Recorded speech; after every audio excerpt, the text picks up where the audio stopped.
It's time for our nooner, guys. This is where we kind of get the conversation going in the comments section. I love reading the comments, so I'll throw a topic out there to give you my thoughts on it, and I want to hear from you guys also. I read all the comments. I even hit a little thumb up, a little hearted, so you know I read it. Might not be able to reply to them all, but I at least read them all. So what are we going to talk about? We're going to talk about grading. Now, grading goes far back. I can remember the first comic books is where you think of, when I think of grading, I think of comic books first, but that was when I first started seeing collectibles being graded. And of course, you had baseball cards were probably graded before that.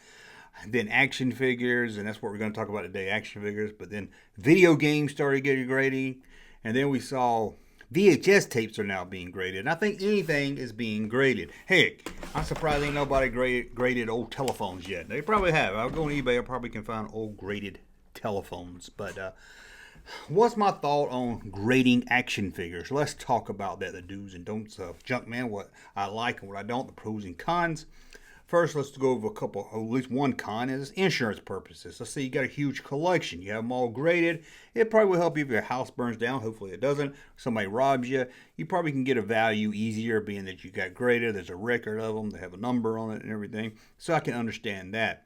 If you got something that's rare and you don't want it handled, dusty, you don't want to get it worse, I can see grading that. That's the only time that's when I'm okay with grading is if it's rare. If you just got a loose figure, I don't see no reason to grade that. Again, this is just me saying I don't like it. I'm not saying you shouldn't do it. That's all up to you.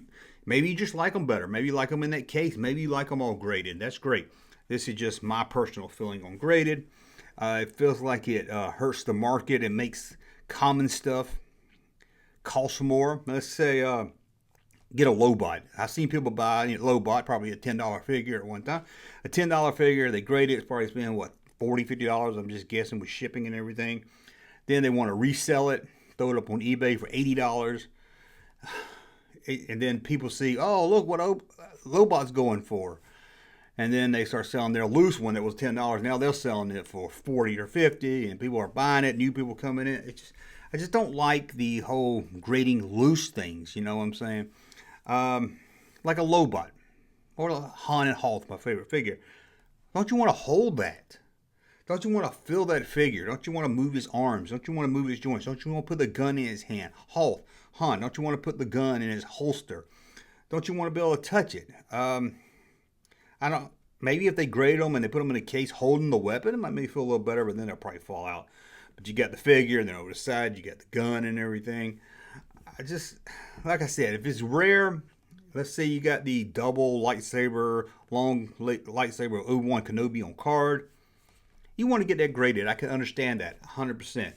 But my problem is when just grading the grade, grading common things. Grading should be saved for stuff that's rare. Again, you shouldn't. There's no reason to grade a loose Wicket figure. Maybe you want to grade something like Final Keep Jawa. It's rare, easy to make fakes of. Maybe you want to grade that because you're like, okay, well, later down the road, if I want to sell it, at least I know it's real. I got documentation that it's real, although the graders have been fooled before. That's one thing about the grading grade too. I never got anything graded, so what I've heard is that it all up to the person grading. You could take a figure, send it to the grading company.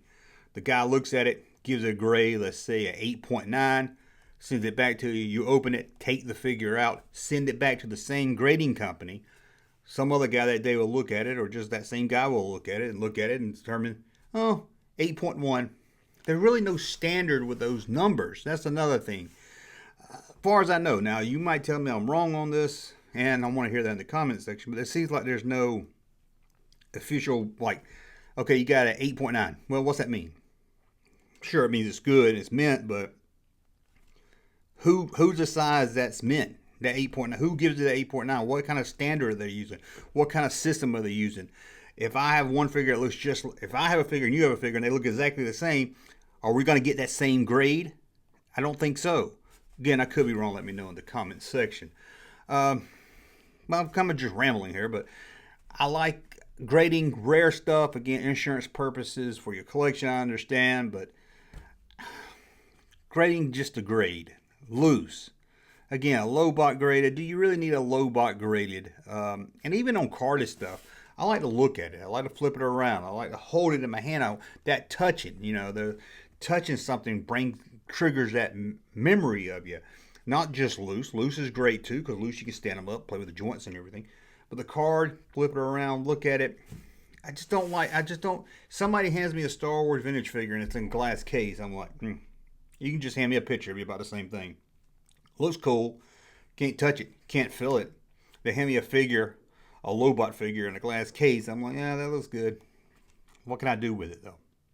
But that's my thoughts on grading. I'm used to it because I've seen this for so long. It's personally not for me. Again, if I had something extremely rare, I might get it graded. But other than that, I don't think I would get it loose. I can't even think if it's rare loose. Now, that I did have a longer telescoping loop saber figure. I should have got that graded because the saber broke. So see, I learned my lesson for not grading right there. But overall, it seems to just make the market value go up when there's really no need to. It's like a fake value to these figures. You can't touch it. You can't feel it. The grading doesn't really have any good system that I can find out that I'm aware of.